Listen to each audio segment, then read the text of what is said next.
Aujourd'hui, je te propose une recette de fricassé tunisien avec une garniture un petit peu modifiée à ma façon. Pour cela, il te faudra 500 g de farine, 8 g de levure boulangère déshydratée, 30 ml d'huile de tournesol, un œuf, 240 ml d'eau tiède et une cuillère à café de sel. Pour faire ta pâte, tu utiliseras le couteau à pétrir, tu ajoutes ta farine, ta levure boulangère déshydratée, ton huile de tournesol, ta cuillère de sel et ton œuf. Tu verses un petit peu d'eau, tu lances le programme P1 et le reste tu l'ajouteras ensuite.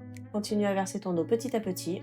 À la fin de ton programme, il se met automatiquement en mode pouce à 30 degrés pendant 40 minutes. Tu devras avoir une pâte bien lisse. Pour avoir ce résultat de pâte, n'hésite pas à relancer le programme P1 en pétrissage. N'oublie pas de remettre le bouchon dessus avec le max en face de toi pour bien garder la chaleur dans la cuve.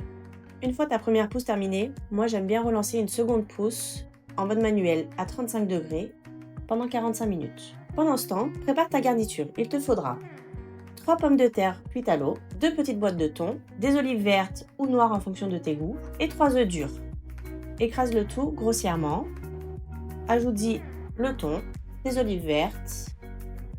Ajoute-y quelques morceaux d'œufs et garde le reste pour la décoration. Ensuite, tu viens y ajouter 5 morceaux de vache qui rit pour un rendu plus crémeux. 3 cuillères à soupe de crème liquide. Tu mélanges le tout. Ça rendra vraiment ce côté crémeux et généreux à ta farce. Un peu d'ail, une pincée de sel et du poivre.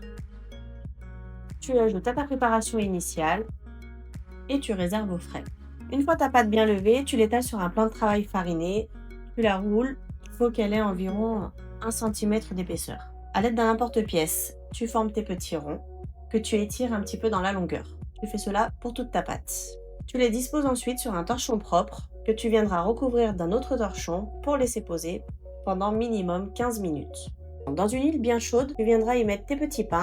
La cuisson dure environ 1 minute de chaque côté, ils vont bien gonfler. Une fois cuits, tu les ouvres en deux dans le sens de la longueur. J'avais préparé du coup une petite sauce harissa mélangée avec de l'eau pour si tu aimes le piquant. Autrement, tu pourras aussi venir y ajouter un petit peu de mayonnaise. Et voilà, ta recette est prête. Tu as des bons fricassés bien moelleux et très crémeux. Bon appétit!